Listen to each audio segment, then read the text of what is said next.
Telangana Congress party India కూటమి సుదర్శన్ రెడ్డి గారిని దేశానికి వైస్ ప్రెసిడెంట్ చేయాలని నామినేట్ చేశారు. ఈరోజు సెప్టెంబర్ 9th ఎలక్షన్. సూటిగా చెప్తున్నాను, ఒక బీసీ సీనియర్ మోస్ట్ లీడర్ అయిన హనుమంతరావు గారిని ఎందుకు నామినేట్ చేయలేదు?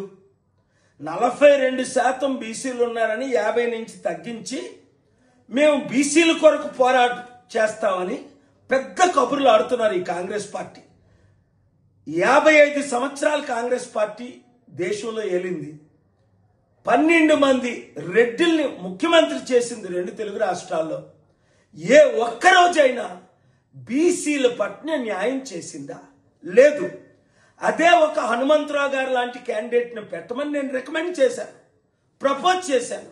వాళ్ళ ఎంపీలు ఉంటుండగా మాట్లాడాను, చేయలేదు. చేసుంటే మోదీ మెడలో వంచి 788 ఎంపీలతో బెట్టింగ్ యాప్ లోక్సభలో రాజ్యసభలో బిల్లు పెట్టి పాస్ చేయించానా లేదా? అంటే బహుజన్లారా, బీసీ ఎస్సీ ఎస్టీ క్రిస్టియన్ ముస్లిం ఆలోచించండి. నేను చెప్తుంది సత్యమా కాదా? కాంగ్రెస్ పార్టీ రెడ్డిల్ది,